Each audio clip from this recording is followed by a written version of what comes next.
Pada zaman Abbasiyah, konsep kekhalifahan berkembang sebagai sistem politik. Menurut pandangan dari para pemimpin dinasti Abbasiyah, bahwasanya kedaulatan yang ada pada pemerintahan khalifah itu berasal dari Allah, bukan berasal dari rakyat. Sebagaimana yang diaplikasikan oleh Abu Bakar dan Umar ketika zaman Khulafaur Rasyidin. Hal ini dapat dilihat dari perkataan Al-Mansyur, yaitu saya adalah sultan Tuhan di atas buminya.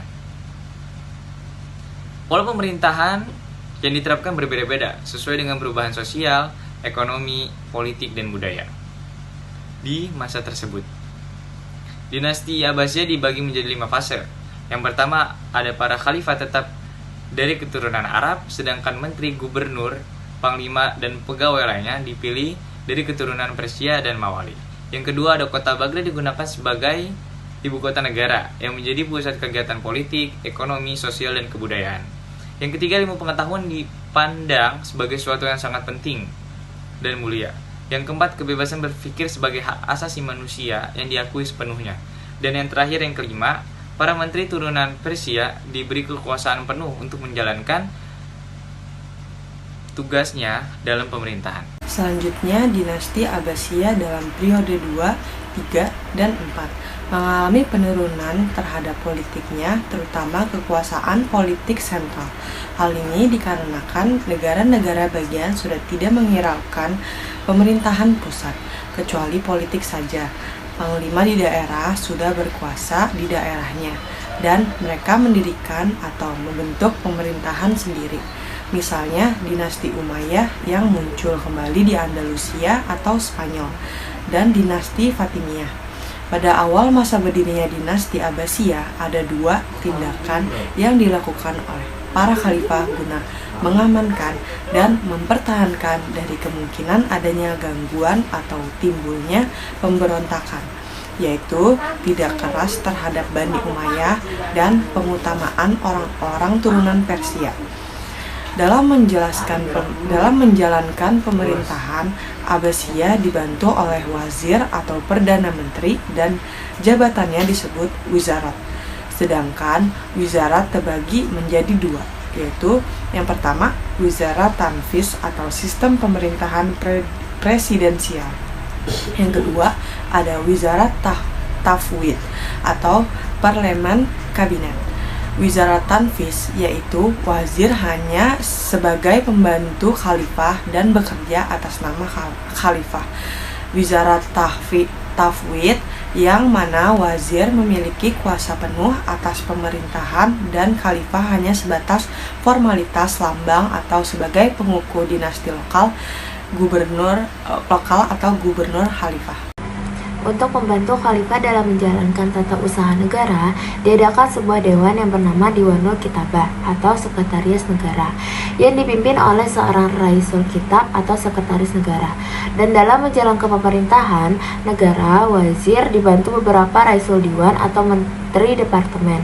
Tata usaha negara bersifat sentral yang dinamakan An-Nizamul Idari Al-Markazi.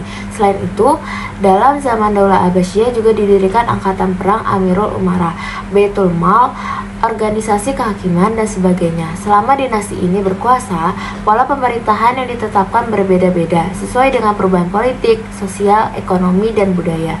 Masa 5 periode pemerintahan Daulah Bani Abbasiyah antara lain: periode pertama tahun 750 sampai 847 Masehi. Pada periode pertama, pemerintah dinasti Abbasiyah mencapai masa emasnya.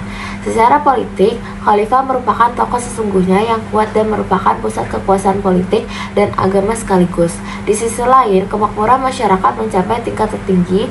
Periode ini juga berhasil menyiapkan landasan bagi perkembangan filsafat dan ilmu pengetahuan dalam Islam. Periode kedua berlangsung pada tahun 847 sampai 945 Masehi. Perkembangan kebudayaan, peradaban, serta kemajuan besar yang dicapai Abbasiyah pada periode pertama telah mendorong para penguasa untuk hidup mewah, bahkan cenderung mencolok. Kehidupan mewah para khalifah ini ditiru oleh para hartawan dan anak-anak pejabat. Demikian ini menyebabkan roda pemerintahan terganggu dan rakyat menjadi miskin.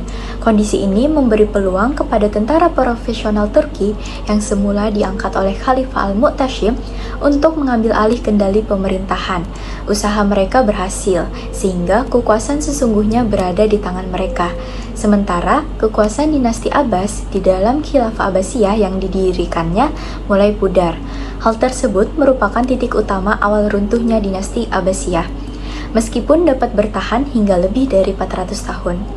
Adapun faktor penting yang menyebabkan kemunduran Abbasiyah adalah yang pertama, luasnya wilayah kekuasaan yang harus dikendalikan, sementara komunikasi lambat. Bersamaan dengan itu, tingkat kepercayaan di kalangan para penguasa dan pelaksana sangat rendah. Yang kedua, dengan profesionalisasi tentara, ketergantungan terhadap mereka sangat tinggi. Dan yang terakhir, yang ketiga, kesulitan keuangan karena beban pembiayaan tentara sangat besar. Setelah khalifah merosot, khalifah tak sanggup memaksa pengiriman pajak ke Baghdad. Periode ketiga, dari tahun 945 sampai 1055 Masehi. Pada periode ini, Abbasiyah berada di bawah kekuasaan dinasti Buaih. Keadaan khalifah lebih buruk daripada sebelumnya, dikarenakan dinasti Buaih merupakan penganut ajaran Syiah. Khalifah tak lebih sebagai pegawai yang diperintah dan diberi gaji. Dinasti Buaih membagi kekuasaannya menjadi 3 bagian, yaitu Ali untuk bagian selatan di negara Persia, Hasan untuk wilayah bagian utara, dan Ahmad untuk wilayah Al-Ahwas, Wasit dan Baghdad. Oke, di masa inilah muncul pemikir-pemikir besar seperti Al-Farabi, Ibnu Sina, Ibnu Maskawi, dan kelompok studi Ikhwan As-Safa. Bidang ekonomi, pertanian, dan perdagangan juga mengalami kemajuan. Kemajuan ini juga diikuti dengan pembangunan masjid dan rumah sakit. Periode keempat, 1055 sampai 1199 Masehi. Periode ini ditandai dengan adanya kekuasaan dinasti Seljuk atas dinasti Abbasiyah. Kehadiran Bani Seljuk ini adalah persindangan khalifah untuk mengumpulkan kekuatan Buaih di Baghdad. Nizam Al-Mulk, Perdana Menteri pada masa Ali Arsalan dan Malik Shah, mendirikan Madrasah Nizamiyah 1067 Masehi dan Madrasah Hanafiyah di Baghdad. Dalam bidang politik, pusat kekuasaan juga tak terletak di Baghdad. Mereka membagi wilayah kekuasaan menjadi beberapa provinsi dengan seorang gubernur yang mengepalainya.